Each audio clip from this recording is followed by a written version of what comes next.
Welcome everybody to a special edition of Hug Talk. This is the first time I interview a group or a band, and I'd like to welcome the Donkey Island Penitentiary. Hey, we got David, who is the lead vocalist and the lyricist, and I believe he plays the harmonica. That's right. And we got Vincent, who's the drummer. And then we got Alejandro, who works his magic with anything strings related, and as well as sound engineering, which hopefully we can touch on a little bit later. But I'm excited because I love music and I'm a big fan of music in general because I've been playing music since I was 5. But being in a band has always been tough for me, especially because of chemistry and sometimes people don't play at the same level. How do you guys feel like it's been like for you since you've initiated this band? This band is kind of magic. It's so weird how we all ended up getting together, but none of us are good at everything. Okay. Ollie's probably better at it than most of us, but he says he can't. He doesn't like writing lyrics. And, okay. I'm a singer and a soloist, and my brother's a drummer. And I've always found, I came up playing in blues jams and really collaborative with people. And for me, when you find a right group of guys, the music is so much easier than almost anything else, sometimes even in between the relationships. But these are my brothers. Ollie's been my brother for 10 years. And he's, neither one of us are Bruce Springsteen, but, playing with him has always been so much fun. And him and Vincent have this wonderful rhythm. They lock in together, and it's just, separately, we can all be a little sloppy, and together there's that magic when you ride that wave with a band. Yeah. And you mentioned you guys are like brothers. You and Vincent are actually brothers. Yeah. So I have a brother who does music too, but do you find did you guys always work together, or was it something as an adult that happened? So how did that happen? I mean, did you guys always have similar taste in music? Well, yes.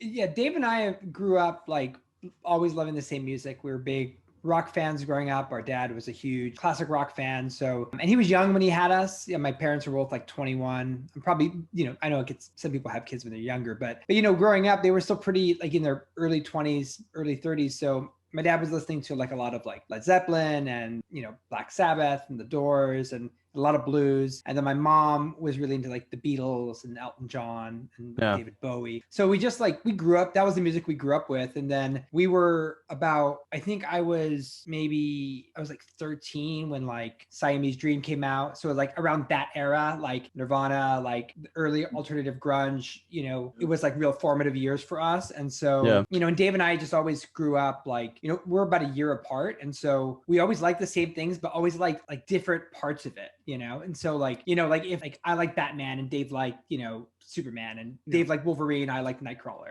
And so it was more Green Day and I was more Offspring, it was in exactly. Yeah. And so and even with classic rock bands, I was like a little more like Rolling Stones, and Dave was really into Aerosmith. And so, but it wasn't like, oh, I hate that or not. It's just like we had a shared love for each other's thing, but one of us kind of always took the lead on it. And so, but we didn't start playing music till we were older because we both had like kind of different interests growing up. And, for me, I didn't start playing drums until my late 20s, and Dave was already in bands and sort of dragged me into it because we started living together again after I moved back from college. So, which is where the band's name comes from. Yeah. Yes. And which was something I was going to ask anyway. So I gotten divorced, and Vincent had just come back from college, and our house kind of became the party house. And was Steph who came up with the name? No, it was one of my friends, Ryan. We would just party. The way I describe this house we used to live in is, have you ever seen the movie Fight Club? Yeah, and that shitty house they live in, like that was our house, and except much smaller. So we'd throw crazy parties there and have a good time. And so my buddy called it Donkey Island, like in Pinocchio, like from Pinocchio. The kids go, they drink and smoke and turn into asses. I turn into donkeys. Yeah. So that's where the genesis of the name came from. Yeah. And we were also Vincent went to art school, didn't always into music, but it wasn't until we were drinking every night and playing Rock Band that Vincent discovered how his true love for the drums. Yeah. And Rock Band. Yeah. Yep. he ended up getting, drums in rock band is the Yes. hardest fucking shit, dude. yeah, it's the only thing that translated. And after we got him the super good controller, Vince went and got himself a drum brain and Yeah. hooked it up to that. And literally the good rock band controller was his first drum kit. Yeah. Wow. Turns out if you play Rock Band for an hour or two every night, you get you get the foundation of how to play a drum beat, and then you can then the real work begins. Much better Yeah. than I never learned the guitar. I never found the buttons on a Fender. Yeah. But then like Dave and I were in one band, and that was together for a while, and then Dave met Ollie when we were in that band, right? Where does Yeah. Ollie come into this You story? were recording at 4th Street when you guys met me, Yeah, That's where I am. we made the Red Yeah. Herring album over at 4th Street. right? And God, was that 11 years ago? Was that Yeah, 2010? Mike, that was about so. Oh, wow. spot on. Oh, Mhm, mhm. Wow. and And, Ollie and I I was were a both. I was a freshie in the country, bro. Yes, and Wow. we were both such scum back then, so we got along right Nothing away. changed, man. And I played with Ale and his band, the Diablo Rojo Experience, for a while. All right. And then the Red Herring Okay. broke up, and we went on to different things. Yeah. And I kept saying, "Oh, you guys got to meet Ale. You got to meet Vince. Vince, you got to meet Ale." And we ended up getting together and got in a room, and it was great. And You we got almost in a took room. over the world until I died. Pretty much. Yeah. And Alejandro, I want to ask, how was it working with two people who obviously had an established relationship as brothers? Did you ever feel like you were the odd man out? What did they do to include you? Not at all. I mean, to be clear, this is the first band I actually like my bandmates.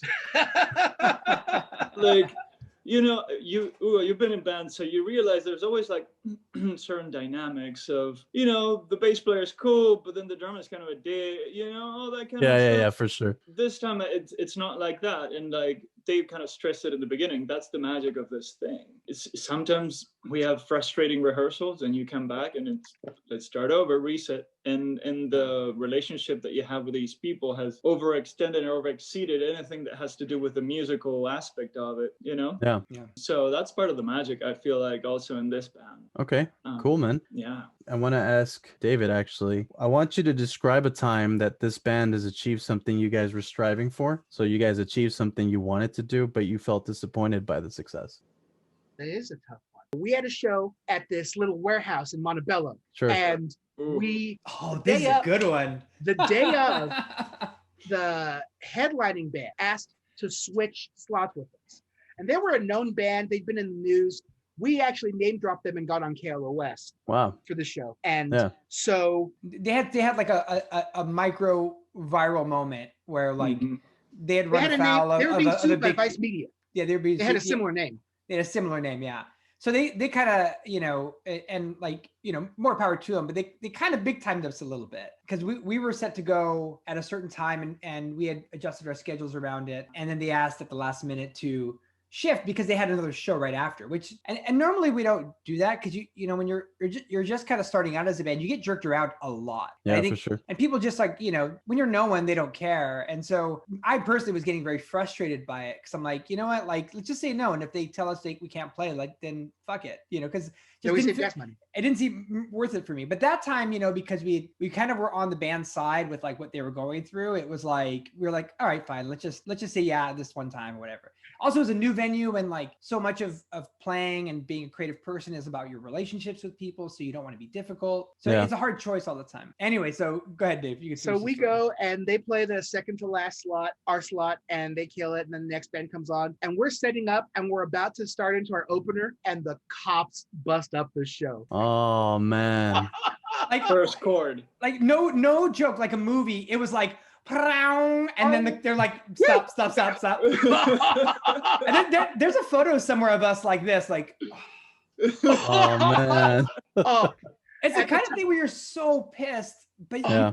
you can't help but laugh because it's so funny. It's perfect. right. I mean, there's nothing we could have done, and we got to use it in our marketing a little bit. Like, oh, the cops shut us down. Oh, but yeah. Yeah. Anytime that No, was. the reason I brought up that question is because a lot of times people feel like everything that happens is successful as a sign of success. But a lot of times when you experience music, especially as an artist trying to really expose yourself, put yourself out there, sometimes what people think as success isn't really success.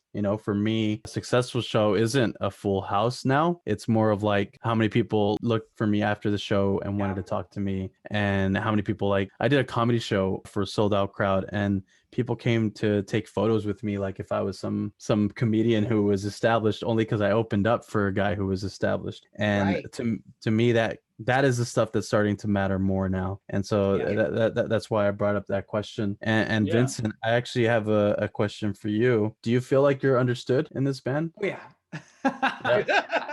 I feel like I interpret a lot, actually. Yeah, I would have to say it. Or a better question then. Where do you feel you're misunderstood? Yeah, it's a really good one. I don't know if I feel that way in this band. I feel like I'm like the drummer in the band and the drummer in this relationship, you know, like holding the backbeat together by not stirring controversy, you know, and it's really interesting.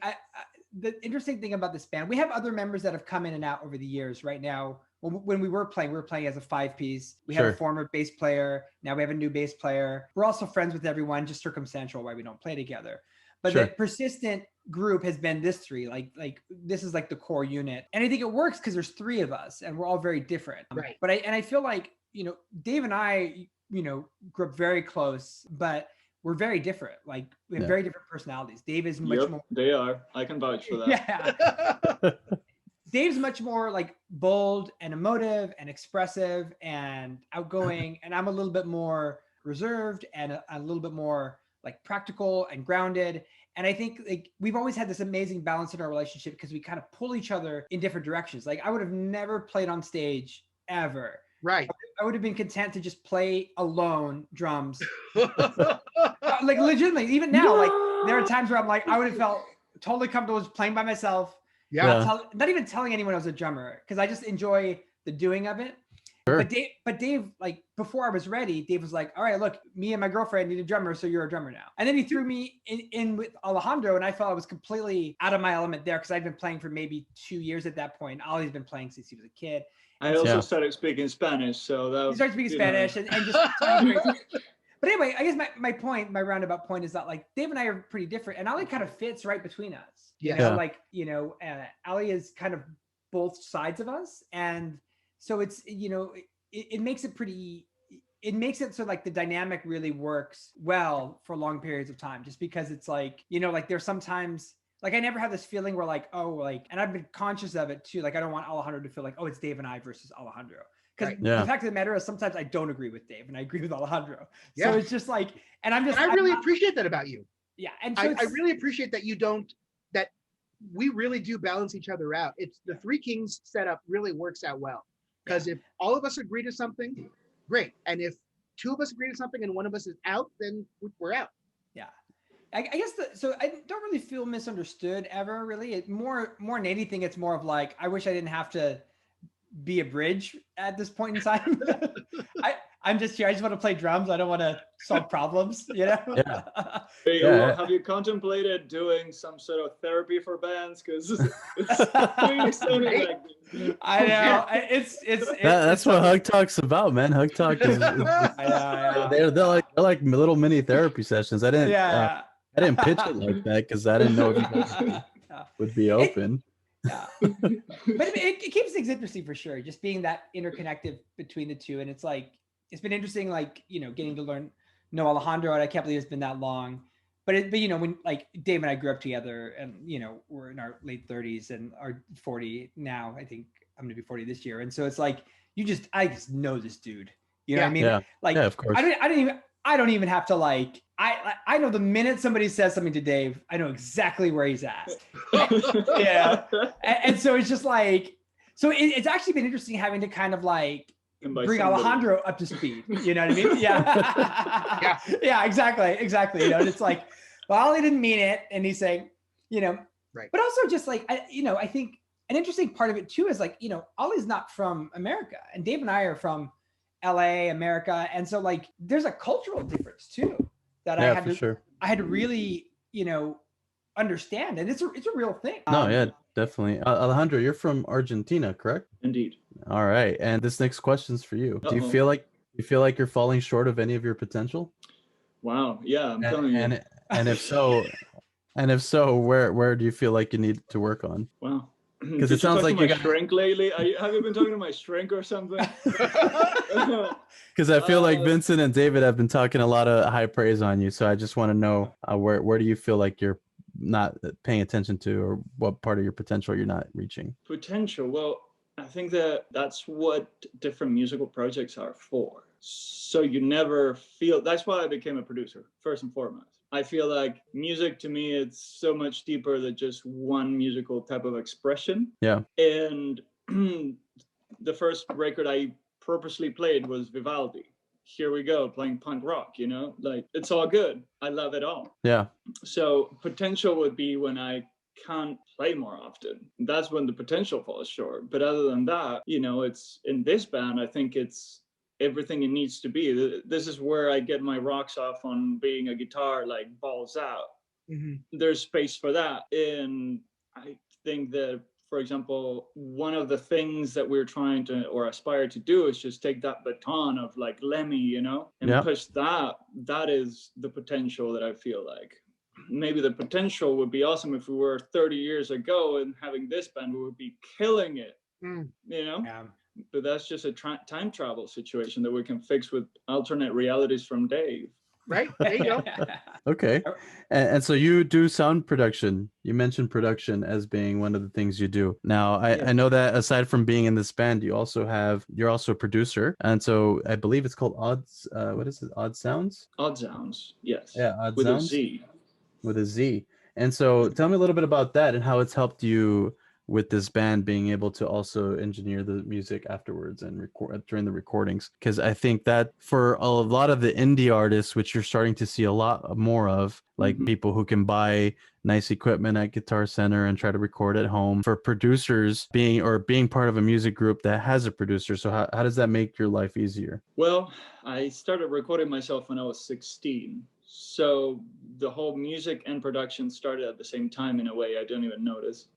And sort of like having the capacity or the knowledge to record your project, it's fantastic. The word producer now is tossed in very ambiguously because you have specifically electronic driven people who only interact with the computer, and then you have people who are interested in recording acoustic stuff or real world stuff. There's a big gap there. It's awesome because in this band, for example, I get to do weird stuff. Rock, absolutely rock, but the guys are super supportive when I want to toss some weird ass idea out there, and just because it falls in the realm of rock, it's okay. But especially in the beginning, a rock and roll band, we absolutely encourage this. Especially in the beginning, in the first 2 EPs, there was some weird stuff, even spoken word, that tells a tale of things. There's a lot of instrumentals. Not everything is spoken with our band. For a lot of people who are coming up, an audio interface is all they need. Audio interface and a mic. Yeah. Do me a record or a single, because records are a thing of the past. Actually, I have a record player. I got one during quarantine. Hey. That's the way to do it. I have a friend that just put his music on wax, which was pretty cool. Oh man, that's cool. That's a next step. That's a next step for this band. We can't wait. I tell you. Yeah, that'd be awesome. I'd buy it. Just, there you go. Put me down on the wait list for that. We got one. Yeah. This next question is for all of you, actually, and we're gonna start with Dave, and then we're gonna go to Vincent, and then we're gonna go to Alejandro. We could all talk at the same time if that'd be better for radio. I actually want your individual answers and see how they differ. Great. So I want you to. The question is, do you think this music world requires more luck than hard work? And I want you to explain your answer. Absolutely takes more luck, because I'm sure that there is an incredible artist who is homeless and who will never be discovered. Lots of people have talent and lots of people work hard and still cannot get the kind of success that you would consider successful in the music world. And it's not all to say that it's just, I mean, you've got to give it your all. You've got to play every show like it's the Super Bowl, whether you're a classically trained opera singer, or you're a punk who can barely scream, but you could get missed by the industry person who's coming to the show, and they miss your set, or you just never get that break. You can, there's so, especially in creative realms where so much of the work you get is from who you know. You know, I don't want to downplay how hard people have to work. You have to get there. That luck is being prepared in that magic moment. And so I think I know so many talented people who never made it big and who Yeah. had to stop playing because they needed to pay their student loans. I like what you said though. You said luck was being prepared for that magic moment. Yeah. So that's something that I feel like I heard a story once. I think it was Taylor Swift who was I know it's random, but she was like at a party and Paul McCartney was there and he threw her the guitar and said play this in E minor or E sharp or something like that, and she knew Yeah. what to do. And she knew what to do. Yeah. And so like imagine being in that position where fucking Paul McCartney throws his guitar and says play this song in this Yeah. note and not being prepared for it. And Yeah. you got to be prepared. You could still say you were lucky to have Paul McCartney throw you a guitar, but that was it. Yeah, take it and run. Yeah. Yeah. All right. And Vincent, you want to chime in on your response? Yeah, I mean, I think that resonates with me too. I mean, I think it's a combination, really. You know, I'll talk. I think it skews a little more towards hard work, I think, than people think. But I think it's the right kind of hard work, because you can be working hard and it doesn't matter, right? But the way I think about it as a creative person is that, you know, if you're a creative person and you work hard and there are things that you do and you become good at, let's say, quote unquote, opportunities show up. And the way I think about living sort of a creative life is like, you're like a reserve astronaut. You know, astronauts train with the whole team and then there's backups. And someday that backup's going to get called into space and they don't know when it's going to happen. So they have to train as hard as the lead person to be in that position if they get shot into space.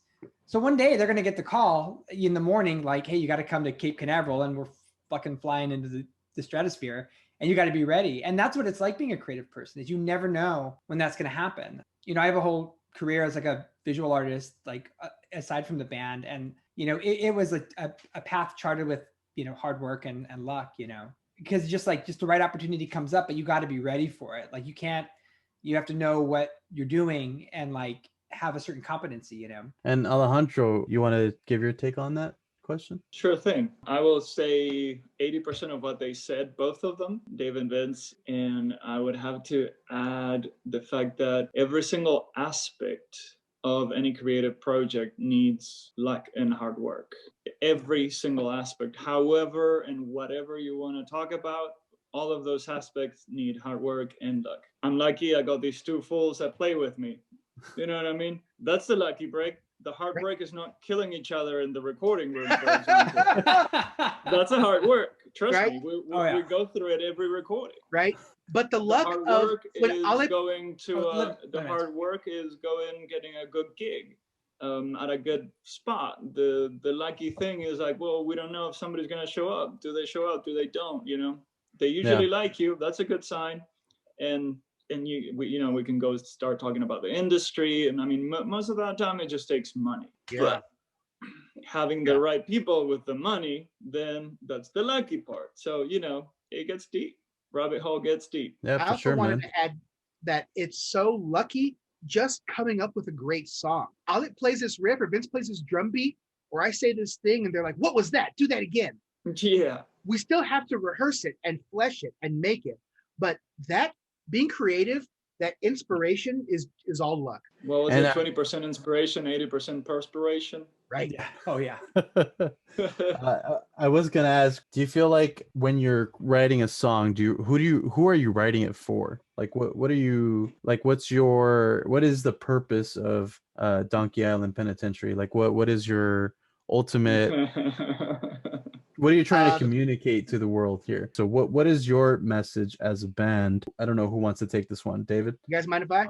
Do so. So when I mentioned we first got together, we got together over the winter of 2013. And then we took a couple months off. We said, we'll get together after Christmas. And then after Christmas, I fell into a medically induced coma and I dreamt for a month. So mostly the perspective of this band is from intensive care unit delirium. I dreamt alternate realities for a whole month and all the lyrics of the songs are all my coma dreams. And it was more of a niche topic before, but seems like it's kind of our time to shine now, because not a lot of people are going to be waking up and are, I went to sleep in February and I woke up and it's March, and I didn't remember giving my consent to go into the coma. Yeah. And so I'm fighting revolutions in the future, and Vincent is helping liberate me from the medical industrial complex, and bombs dropped on Los Angeles. And then I wake up, and then my parents have been divorced since I was 6, and my brother are watching over me in a hospital, and I think I'm still tripping. Yeah, And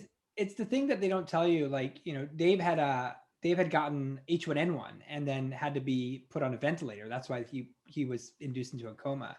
Oh, and the thing they don't tell you about comas is that, in the movies, like somebody's sleeping very peacefully, and then they just kind of like, oh, what? And they wake up and they look beautiful. They have makeup on, whatever. They can use their fucking arms. Yeah, like when you wake up from a coma, you're like incredibly disoriented, and there's still tubes connected to you. You cannot use your body. Like Dave had to like literally rebuild himself after being in a coma for that long. Like your muscle fibers break down way faster than you think is possible. Yeah. And so, I used to be, I've always been heavy, but I used to be muscular. And I got this back over pandemic, but like all my muscle was gone, and my lung had collapsed. It was horrible. But inside, while they're all watching me go through this, big up to Paul, I'm inside living alternate realities. Dreamtime is so long, and I was there, and then I wake up, and so now perception is reality, because man, between you and me, I don't even know if I woke up in the same dimension. Like I wake up and the Malaysians have lost that plane, and Stephen Colbert is taking over the Late Show, and like the world is the same but different, and you'll never, as real as those things felt down there, to come back here and for these things to feel as real is a mind job. And there's so much anxiety and confusion, but mostly there's a lot of regret. Whether I was in the astral plane or not, I do know that I lived a life that I was not proud of before I went, and I've been trying to make up for it since. So at the same time, the words that come out from that perspective, when you see the names of the songs, when you see the titles of the song, Wake Up, Who's the Monster, the new EP, the new single that we're soon to put out, Prisoners of Earth. Yep, Heaven or Hell. Going down. Hell.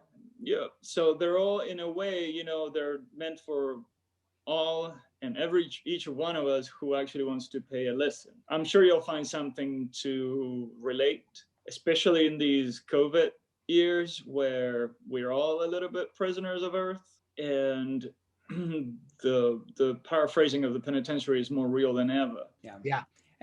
We're all stuck in our own cells now, man. Yeah. And it was really Ollie that came with the idea, because after Dave woke up and rehabbed, we got together. We'd gotten together once before, right. And then Dave went to sleep and then woke up, and then we started playing once he was ready. And I think like initially Dave and I were going to call the band Donkey Island as a tribute to like this crazy party house that we lived in.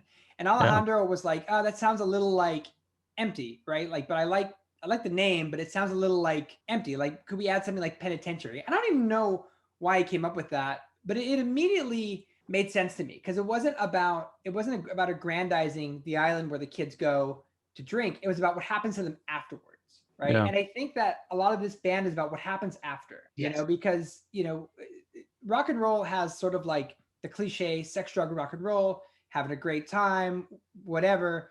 But like, I think all of our stories are about the cost. It's like, yeah, you can do that and you can live that life, but there's an aftermath to that. Yeah. And that's where we live, is like in the aftermath. And then there's still that same energy, that aggression. Like a lot of our songs have like this, like, deep emotion tied to them, some cynicism, some aggression, hopefulness. And they still make girls dance, but I come from the David Bowie school of lyricism, where every line should be some sort of double entendre. Everything should have more than one meaning. And I like when people can connect, but I know why I wrote them, and I hope somebody feels something. I will like to say that this is my first time meeting you guys, and I genuinely think you guys are an awesome group of people that I would love to hear the kind of sounds you guys make together. And I encourage you to push yourself out there. This part of the podcast, I like to switch it up a little bit. Now it's your guys' turn. If you guys want to ask me any questions at all, you're open. The gentleman from Argentina has the floor. Go for it. As we were speaking and learning a little bit about yourselves too, I was wondering kind of two things. Is your path with spirituality and religion as a merely intellectual circumstance and understanding, or is it something that, since you've practiced any type of spirituality, evokes, you know what I mean? Are you coming from a spiritual point of view because you experience it, or is it because it's a more mental and understanding things of society in general? The spirituality aspect for me is really my obsession with becoming an expert at communication. Cool. So a lot of times people are saying the same thing, just they're saying it differently. Language is so beautiful because, as you know, as a Spanish speaker, you can say so many different things that are magical and then translate them into English, and they don't mean the same thing. Chicks love it in Spanish. Yeah. Yeah, definitely. And that to me is beautiful. To me, religion, spirituality, that is a language, and I'm trying to learn that language to communicate to that different type of person, because I want to learn from these different cultures, different belief systems. And I think that if you are open and vulnerable with people, they are more likely to be open and vulnerable with you. And if I'm more willing to be open to learning their language, or in this case, spirituality, then they would be open to whatever it is I believe. And it doesn't mean that they have to agree or that I have to agree, but the fact is we're communicating openly and we're getting to know each other's perspectives, and we're both doing a little bit to grow in whatever direction that helps us grow. And religion just happens to be one of those things that a lot of people seem to like look negatively on. And it's maybe because of their own triggers that get brought up, like when you're a kid and your parents made you go to church, or when people are knocking at your door bothering you to read the Bible, whatever the circumstances. I think people get triggered and they automatically close the door, where I feel like it should be the opposite. You should be open, you should listen, because when you're open and then it's their turn for them to be open, if they're really interested, they will stay. If not, then they will go away, And so like that's just kind of how I grew up, in a home where like my parents were like, hey, this is Judaism, this is Hinduism, this is Catholicism, this is everything you need to know about everything. Read up, pick the one that works for you. And I practice what they call omnism, which is basically I just take everything I like from every religion and just build my own philosophy, and that's called omnism. That's pretty cool. Right on. Yeah, man. That's awesome. Yeah, I found it very interesting. The podcast, the session that I got to experience from you, it was an interesting topic. It can be very delicate. Oh, yeah. Very delicate, especially due to the recepting or the hearing whoever's listening. Yeah. Because there's all those imaginary barriers that you were mentioning before, instead of like, well, this guy practices religion, it's just like wearing a red shirt, and the other guy does other things, it's just a blue one, they can all speak whatever language, but that really stuck out to me. Awesome, man. Well, I appreciate you listening, and hopefully you keep enjoying whatever's coming next. Absolutely. David, Vincent, did you guys have a question? What, you got one? Where you from, SA? No. Where you from? That's no. Real talk. In Downey, we're near Southgate and Norwalk and all these like other like a little bit of rougher cities. I wore red. I wore red as a kid, and they asked me that, where are you from? And I said Gryffindor, because I was a big Harry Potter nerd, and I was like, I'm not gonna get jumped by these cholos. I was like, this is Gryffindor. And were they like, they're like, this is a Slytherin neighborhood.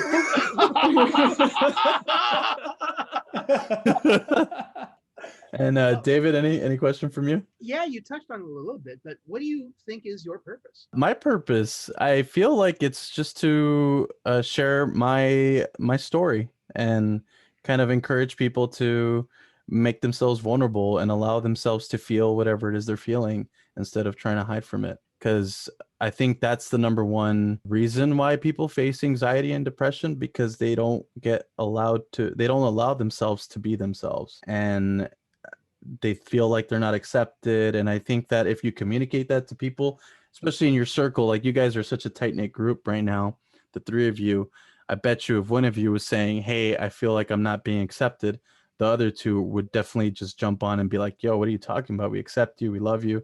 You know, we want you to be who you want to be. And I think that everybody has that. They're just not aware of it yet, or they're too afraid. Like you guys brought up comics, and I'm a big comic guy. In the comic books, the Teen Titans, they all have like this dark secret that they're carrying, and they're carrying it because they think their teammates are going to hate them if they find out. And then I think it was the villain that was like going to expose their secrets to everybody. And they had ended up sharing their secrets before the fight, so that when he exposed the secrets, instead of like destroying the team, which it could have done if they had found out the way he intended them to, because they already knew and shared their secrets or like made themselves vulnerable, they were able to defeat the bad guy team. And so I feel like that's in general how I want my purpose of life to be, to like help people realize that there's no secret, there's nothing in the world so dark that you can't share with others, and you don't have to carry that weight, and you can be yourself and still be loved. Bro, I like you a lot.